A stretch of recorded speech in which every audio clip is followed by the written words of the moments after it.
Shalom saudara-saudari yang dikasihi Tuhan. Salam jumpa kembali dan salam damai sejahtera bagi kita semua. Firman Tuhan untuk kita pada saat ini, mari kita baca di dalam kitab Injil Lukas 21 ayat 25 sampai 36. Sebelum kita membaca serta merenungkannya, mari kita berdoa. Bapa kami yang di sorga, dikuduskanlah namamu, datanglah kerajaanmu, jadilah kehendakmu di bumi seperti di sorga. Khususnya pada saat kami akan mendengarkan firman-Mu. Bapa, berfirmanlah Engkau kepada kami, sebab kami sudah siap untuk mendengarnya. Amin. Saudara-saudari, beginilah isi kitab Injil Lukas 21 ayat 25 sampai 36. Dan akan ada tanda-tanda pada matahari dan bulan dan bintang-bintang. Dan di bumi bangsa-bangsa akan takut dan bingung menghadapi deru dan gelora laut. Orang akan mati ketakutan karena kecemasan berhubung dengan segala apa yang menimpa bumi ini, sebab kuasa-kuasa langit akan goncang. Pada waktu itu, orang akan melihat Anak Manusia datang dalam awan dengan segala kekuasaan dan kemuliaannya. Apabila semuanya itu mulai terjadi, bangkitlah dan angkatlah mukamu, sebab penyelamatanmu sudah dekat. Lalu Yesus mengatakan perumpamaan ini kepada mereka.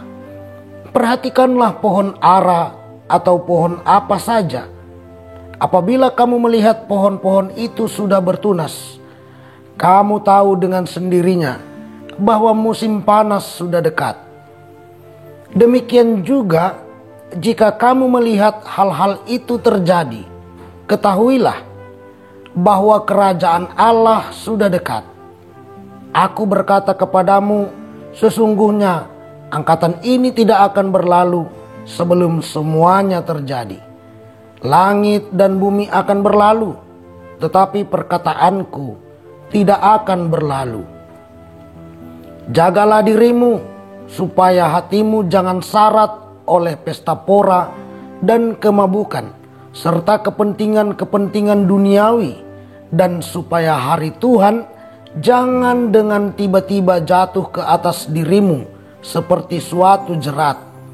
Sebab ia akan menimpa semua penduduk bumi ini. Berjaga-jagalah senantiasa sambil berdoa, supaya kamu beroleh kekuatan untuk luput dari semua yang akan terjadi itu, dan supaya kamu tahan berdiri di hadapan Anak Manusia. Amin. Firman Tuhan ini saya beri tema kedatangan Yesus. Saudara-saudari yang dikasihi Tuhan, berdasarkan nats yang sudah kita baca tadi, Yesus memberitahu kita tentang beberapa hal. Yang pertama, tentang kedatangannya. Yesus mengatakan bahwa Dia akan datang dalam awan dengan segala kekuasaan dan kemuliaannya. Dia datang untuk menyelamatkan murid-muridnya dan untuk menyatakan kerajaan Allah. Yang kedua, tentang tanda-tanda kedatangannya.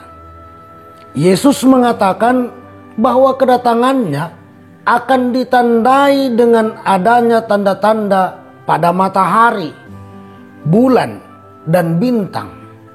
Bangsa-bangsa yang ada di bumi ini akan takut serta bingung menghadapi deru dan gelora laut. Kuasa-kuasa langit akan goncang, sehingga orang akan mati ketakutan karena kecemasan terhadap segala sesuatu yang menimpa bumi ini. Lalu yang ketiga, tentang sikap yang perlu diterapkan murid-muridnya.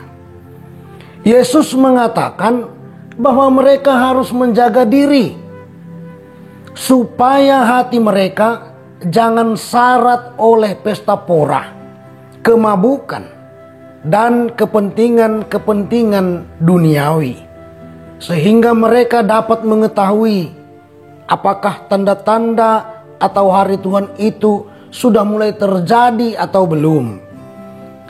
Selain itu, mereka juga harus berdoa supaya mereka memperoleh kekuatan untuk luput atau terbebas dari semua yang akan terjadi itu, dan supaya mereka tahan berdiri di hadapan Yesus. Saudara-saudari, semua ini diberitahukan Yesus kepada kita karena Dia pasti datang untuk menyelamatkan murid-muridnya. Dia pasti datang untuk menyatakan kerajaan Allah, dan tanda-tanda atau hari Tuhan yang dahsyat itu pun pasti akan terjadi. Sebab Dia sendiri sudah berkata, angkatan ini tidak akan berlalu sebelum semuanya terjadi. Langit dan bumi akan berlalu, tetapi perkataanku tidak akan berlalu. Saudara-saudari yang dikasihi Tuhan, ketika pada hari ini kita sudah memasuki minggu Advent yang pertama, kita sudah memasuki masa persiapan sebelum Natal, yakni masa persiapan untuk menghayati kedatangan Yesus. Di minggu-minggu Advent seperti ini, hal-hal yang dahsyat yang di luar nalar dan dugaan kita juga sering terjadi, yang mana hal itu bisa membuat kita takut, bingung, tergoncang dan mati. Sekalipun tubuh jasmani kita sehat, namun rohani kita bisa saja sakit karena mengalami ketakutan, bingung dan tergoncang, sehingga seperti sudah mati rasanya. Keadaan ini bisa terjadi kalau kita terbawa arus dengan berita-berita, tawaran-tawaran dan kepentingan-kepentingan duniawi. Contohnya seperti berita bencana alam, peristiwa alam, musibah, penyakit, kecelakaan, aksi teror, dan kematian. Selain itu, saudara-saudari, tubuh jasmani maupun rohani kita juga bisa mengalami sakit dan seperti sudah mati rasanya apabila hasrat kita terbuai dengan kesenangan-kesenangan duniawi. Contohnya, ketika kita melihat pernak-pernik Natal yang indah-indah, kita melihat pakaian yang bagus-bagus, kita ingin membelinya, kita ingin memilikinya, tetapi karena uang kita tidak cukup, kita pun tidak bisa membeli serta memilikinya. Lalu kita suntuk karena hal itu. Pada saat itulah jasmani maupun rohani kita mulai sakit. Dan hal itu terjadi di luar nalar serta dugaan kita, sebab kita telah terbawa arus duniawi, dan kita tidak menyadarinya. Saudara-saudari, jika kita terbuai dengan semua itu, dengan berita-berita, dengan tawaran-tawaran dan kepentingan-kepentingan duniawi, maka yang akan timbul dalam diri kita adalah ketakutan, bingung, tergoncang, dan perasaan seperti sudah mati. Apabila keadaan ini sudah terjadi dalam diri kita, maka kita pun tidak dapat mengetahui apakah tanda-tanda atau hari Tuhan itu sudah mulai terjadi atau belum. Secara kasat mata, kita menganggap situasi masih normal. Padahal sesungguhnya situasi sudah darurat, sehingga ketika tanda-tanda atau hari Tuhan itu yang sudah mulai terjadi terlihat secara jelas, maka pada saat itulah kita seperti kena jerat. Dengan tiba-tiba hari Tuhan itu jatuh ke atas diri kita. Kalau seperti ini kejadiannya, tentulah kita akan menganggap bahwa Tuhan tidak adil. Tuhan jahat, membuat kita terjebak. Padahal kita sendiri yang salah. Karena kita tidak mau berjaga-jaga dan berdoa. Kita asyik menuruti keinginan-keinginan duniawi ini saja.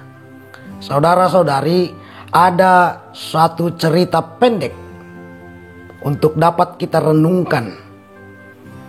Pada suatu hari, seorang nenek marah serta mengusir anak dan cucunya dari rumahnya. Karena anak serta cucunya tersebut datang dengan beramai-ramai dan secara tiba-tiba membuat acara perayaan ulang tahun baginya. Baru saja anak cucunya masuk pintu rumah dengan membawa kue tar yang dihiasi 2 buah lilin angka. Si nenek langsung terkejut lalu marah dan mengusir mereka. Si nenek berkata, "Pergi kalian semua. Kalian pikir aku sudah mau mati, maka kalian datang beramai-ramai ke sini?" Seketika itu saudara-saudari, acara pun jadi runyam. Sekalipun seorang dari mereka memberi penjelasan kepada si nenek, tetapi si nenek tersebut tetap tidak menerima perbuatan mereka. Karena dia belum pernah tahu apa arti dan untuk apa acara seperti itu. Saudara-saudari yang dikasihi Tuhan, begitulah gambarannya kalau kita tidak berjaga-jaga dan berdoa. Kita bisa seperti si nenek tersebut yang belum pernah tahu apa arti dan apa tujuan acara ulang tahun. Kita bukan mau menyalahkan si nenek atau anak cucunya. Bukan. Tetapi kita mau melihat bahwa begitulah gambaran orang yang tidak tahu. Kalau kita terkejut dan berupaya menolak yang tidak baik yang terjadi kepada kita, itu sudah biasa. Orang yang tidak bertuhan pun tahu itu. Tetapi kalau kita terkejut dan menolak hal yang baik karena kita tidak tahu bahwa yang datang kepada kita itu adalah hal yang baik, itu sudah gawat. Karena itu saudara-saudari, jika kita mau menjadi orang yang mengetahui kebenaran, supaya kita tidak terkejut terhadap hal-hal yang dahsyat yang akan Tuhan lakukan atas hidup ini, ingatlah bahwa Tuhan pasti datang untuk memenuhi janjinya. Apa yang difirmankannya, pasti itu yang akan dilakukannya. Lalu jagalah diri kita dengan baik, melalui keaktifan kita mengikuti kebaktian-kebaktian, membaca firman-Nya di dalam Alkitab, dan melakukan perbuatan-perbuatan baik yang sesuai dengan firman-Nya tersebut.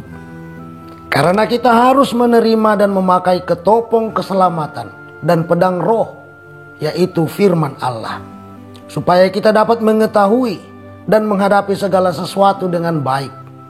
Dalam Efesus 6 ayat 17.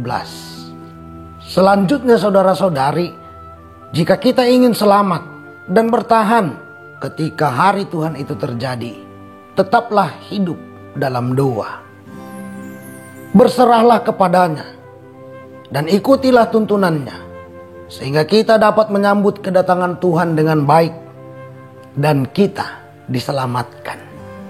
Amin. Mari kita berdoa. Terima kasih Bapa, sebab firman-Mu sudah kami dengar serta kami renungkan. Ajari kami untuk memahaminya dengan lebih baik lagi, dan arahkan kami untuk melaksanakannya sesuai dengan kehendak-Mu. Amin. Shalom bagi kita semua.